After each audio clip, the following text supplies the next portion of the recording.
ಮನಸ್ಸಿದ್ದರೆ ಮಾರ್ಗ, ಛಲವೊಂದಿದ್ರೆ ಜಗತ್ತೇ ಅಂಗೈಯಲ್ಲಿ. ಸಾಧನೆಗೆ ಬಡತನ ಎಂದಿಗೂ ಅಡ್ಡಿಯಾಗಲ್ಲ ಅನ್ನೋ ಮಾತುಗಳಿವೆ. ಸದ್ಯ ಈ ಮಾತನ್ನ ಕುರಿಗಾಹಿ ಯುವಕ ಸಾಧಿಸಿ ತೋರಿಸಿದ್ದಾನೆ.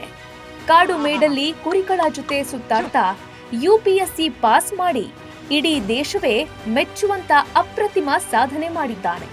ಇನ್ನೊಂದು ವಿಚಾರ ಹೇಳ್ಬೇಕಂದ್ರೆ, ಈತನಿಗೆ ಮೊದಲು ಆಂಗ್ಲ ಭಾಷೆಯೇ ಬರ್ತಿರ್ಲಿಲ್ಲ. ಆ ವೀಕ್ನೆಸ್ ಅನ್ನ ಮೆಟ್ಟಿ ನಿಂತು ಈಗ UPSC ಪಾಸ್ ಮಾಡಿದ್ದಾನೆ. ಅಷ್ಟಕ್ಕೂ ಯಾರು ಆ ಯುವಕ, ಆತನ ಯಶೋಗಾಥೆ ಏನು ಅಂತ ಹೇಳ್ತೀವಿ. ಅದಕ್ಕೂ ಮೊದಲು ಬಾಸ್ ಟಿವಿ ಕನ್ನಡ ಚಾನೆಲ್ನ ಸಬ್ಸ್ಕ್ರೈಬ್ ಮಾಡಿ.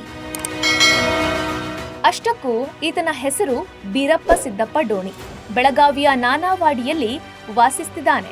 ಮೂಲತಃ ಮಹಾರಾಷ್ಟ್ರದ ಕೋಲ್ಹಾಪುರ ಜಿಲ್ಲೆಯ ಎಮಗೆ ಗ್ರಾಮದ ಯುವಕ. ಸಿದ್ದಪ್ಪ ಹಾಗೂ ಬಾಳವ್ವ ದಂಪತಿಯ 3ನೇ ಮಗ. ಬೀರಪ್ಪನ ಇಡೀ ಕುಟುಂಬದ ವೃತ್ತಿಯೇ ಕುರಿಗಾಹಿತನ. ತಲೆತಲಾಂತರದಿಂದ ಅವರ ಕುಟುಂಬ ಕುರಿ ಕಾಯುವಿಕೆಯನ್ನೇ ಜೀವನಾಧಾರ ಮಾಡಿಕೊಂಡು ಬಂದಿದೆ. ಬೀರಪ್ಪ ಕೂಡ ಕುರಿ ಕಾಯೋ ಕೆಲಸ ಮಾಡ್ತಿದ್ರು. ಆದ್ರೆ ಈ ಯುವಕನಿಗೆ ಜೀವನದಲ್ಲಿ ಇನ್ನೇನಾದ್ರೂ ಮಾಡಬೇಕೆಂಬ ಆಸೆ ಇತ್ತು. ಬೀರಪ್ಪ ಪ್ರಾಥಮಿಕ ಹಾಗೂ ಪ್ರೌಢ ಶಿಕ್ಷಣವನ್ನ ತನ್ನೂರಾದ ಎಮಗೆಯಲ್ಲಿ ಮುಗಿಸಿ, ನಂತರ PU ಶಿಕ್ಷಣವನ್ನ ವಿಜ್ಞಾನ ವಿಭಾಗದಲ್ಲಿ ಮುಗಿಸಿ ಬಳಿಕ B.Tech ಪದವಿ ಪಡೆದಿದ್ದಾನೆ. ಈತನ ಪ್ರತಿಭೆಗೆ ಕೇಂದ್ರ ಸರ್ಕಾರದ ಅಧೀನದಲ್ಲಿರುವ ಪೋಸ್ಟ್ ಆಫೀಸ್ನಲ್ಲಿ ಕೆಲಸ ಸಿಕ್ಕಿತ್ತು. ಆದ್ರೆ ಕೆಲಸದಲ್ಲಿ ತೃಪ್ತಿ ಇಲ್ಲದ ಕಾರಣ ಬೀರಪ್ಪ ಆ ಕೆಲಸಕ್ಕೆ ರಾಜೀನಾಮೆ ನೀಡಿ 2021ರಿಂದ UPSC ಪರೀಕ್ಷೆಗೆ ಓದಲು ಪ್ರಾರಂಭಿಸಿದ್ರು. UPSC ಪರೀಕ್ಷೆಯನ್ನ ಪಾಸ್ ಆಗ್ಲೇಬೇಕು ಅಂತ ಹಠ ಹಿಡಿದು ಛಲದಂಕ ಮಲ್ಲನ ರೀತಿ ತಯಾರಿ ನಡೆಸಿ ಕಡೆಗೆ 3ನೇ ಪ್ರಯತ್ನದಲ್ಲಿ UPSCಯಲ್ಲಿ ದೇಶಕ್ಕೆ 551ನೇ ರ್ಯಾಂಕ್ ಪಡೆದಿದ್ದಾರೆ.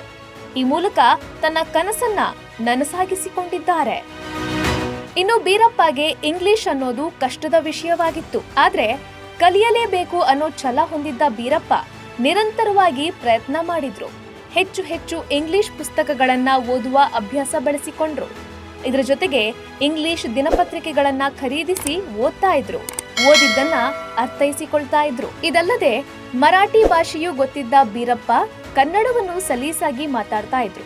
ಇದೆಲ್ಲವೂ ಬೀರಪ್ಪ ಸಾಧನೆಗೆ ಸಹಕಾರಿಯಾಗಿದೆ ಅಂತ ಸಂದರ್ಶನಗಳಲ್ಲಿ ಹೇಳಿಕೊಂಡಿದ್ದಾರೆ. ಮದಿನ ಮುಖಟ 3ವರೆಗೆ UPSC ರಿಸಲ್ಟ್ ಬಂತು. ರಿಸಲ್ಟ್ದಾಗ 551 ರ್ಯಾಂಕ್ ತೊಗೊಂಡಾಗ ದೇಶನಾಗ IPS ರ್ಯಾಂಕ್ ಈ ವರ್ಷ ಸಿಗ್ತೈತಿ. ಸೊ ರಿಸಲ್ಟ್ ಆದಮೇಲೆ ಭಾಳ ಚಲೋ ಅನ್ಸಿದ್ದು ನಂಗೆ. ಯಾಕಂದ್ರೆ ಪೈಲೆಲ್ಲ ಕುರುಬರು ಇದ್ದೇವೆ, ನಾವು ಕುರಿ ಕಾಯ್ತಿದ್ದು. ಕುರಿ ಕಾಯ್ಕೋದು ನೀವು ಎಲ್ಲ ಇದು ಹೆಚ್ಚಿನ ರ್ಯಾಂಕ್ ಮೇಲೆ ಹೋಗಿದ್ದ ಬಳಿಕ ಭಾಳ ಚಲೋ ಅನ್ನಿಸ್ತೈತಿ. ಮತ್ತು ಬಾಕಿ ಹುಡುಗರನ್ನ ಅನ್ನೋದೈತಿ ಅಂದರೆ ಬಡವ್ರ ಹುಡುಗರ ಅಭ್ಯಾಸ ಮಾಡಿ ಎಲ್ಲ ಚಲೋ ಅಭ್ಯಾಸ ಮಾಡ್ರೆ ನಮ್ಮ ಅಂಥವ್ರ ಪೋಸ್ಟ್ನಾಗ ಹೋಗೋದು ಎಲ್ಲದಕ್ಕೂ ಸಾಧ್ಯ ಐತಿ. ಅವರು ಭೀ ಎಲ್ಲ ಅಭ್ಯಾಸ ಮಾಡಿ ಇದು ಪೋಸ್ಟ್ ಅಂತಾಗ ಬಿಡ್ತೈತಿ ಅವ್ರಿಗೂ ಭೀ. ಇದು ನಂಗೆ ಹೇಳ್ತೈತಿ. ಇನ್ನು ಬೀರಪ್ಪನ ತಂದೆ ಸಿದ್ದಪ್ಪಗೆ ತಾನು ಸೇನೆಯಲ್ಲಿ ಕೆಲಸ ಮಾಡಬೇಕು ಎಂಬ ಆಸೆ ಇತ್ತು. ಆದ್ರೆ ಅದು ಕೈಗೂಡಲು ಸಾಧ್ಯವಾಗಲಿಲ್ಲ. ಹೀಗಾಗಿ ಸಿದ್ದಪ್ಪನ ಮೊದಲ ಮಗ ಅಂದ್ರೆ ಬೀರಪ್ಪನ ಅಣ್ಣ ತಾನು ಸೈನ್ಯಕ್ಕೆ ಸೇರಿ ತಂದೆಯ ಆಸೆ ಈಡೇರಿಸಿದ್ದಾನೆ. ಸದ್ಯ UPSCಯಲ್ಲಿ 3ನೇ ಪ್ರಯತ್ನಕ್ಕೆ ತೇರ್ಗಡೆ ಹೊಂದಿರುವ ಬೀರಪ್ಪ ಮೊದಲ ಪ್ರಯತ್ನದಲ್ಲಿ 30 ಹಾಗೂ 2ನೇ ಪ್ರಯತ್ನದಲ್ಲಿ ಕೇವಲ 3 ಅಂಕದಲ್ಲಿ ಹಿಂದೆ ಬಿದ್ದಿದ್ದ.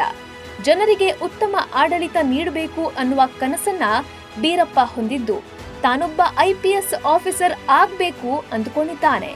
ಬೀರಪ್ಪನ ಈ ಸಾಧನೆಯ ಕುರಿತು ಆತನ ಕುಟುಂಬಸ್ಥರು ಸಾಕಷ್ಟು ಖುಷಿಯಾಗಿದ್ದು, ಕುರಿ ಕಾಯುವವನ ಮಗ IPS ಆಫೀಸರ್ ಆಗ್ತಿರೋದು ಯುವ ಸಮುದಾಯಕ್ಕೆ ಸ್ಫೂರ್ತಿಯೇ ಸರಿ.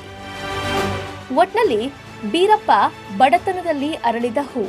ಕಷ್ಟ ಇದ್ರೂ ಅದಕ್ಕೆ ಕುಗ್ಗದೆ ಚೆನ್ನಾಗಿ ಓದಿ UPSC ಪಾಸ್ ಮಾಡಿದ್ದಾನೆ. ಕಾಡು ಮೇಡು ಅಂತ ಸದಾ ಕುರಿಗಳನ್ನ ಕಾಯುತ್ತಾ ಬಡತನದಲ್ಲಿ ಬೆಳೆದು ಏಕಲವ್ಯನ ರೀತಿಯಲ್ಲಿ ಯಾರ ಮಾರ್ಗದರ್ಶನವೂ ಇಲ್ಲದೆ UPSC ಪಾಸ್ ಮಾಡಿ ಇಡೀ ದೇಶಕ್ಕೆ ಮಾದರಿಯಾಗಿದ್ದು ಎಲ್ಲೆಡೆ ಭಾರಿ ಮೆಚ್ಚುಗೆ ವ್ಯಕ್ತವಾಗ್ತಿದೆ. Bureau report, Boss TV Kannada. Latest ಹಾಗೂ ಇಂಟ್ರೆಸ್ಟಿಂಗ್ ಸುದ್ದಿಗಳಿಗಾಗಿ ಬಾಸ್ ಟಿವಿ ಕನ್ನಡ ಚಾನೆಲ್ನ ಸಬ್ಸ್ಕ್ರೈಬ್ ಮಾಡಿ. ಹಾಗೆಯೇ ಬೆಲ್ ಐಕಾನ್ ಪ್ರೆಸ್ ಮಾಡಿ. ಇದರ ಜೊತೆಗೆ Facebook, Instagram, X ನಲ್ಲೂ ಮಿಸ್ ಮಾಡದೆ ಫಾಲೋ ಮಾಡಿ.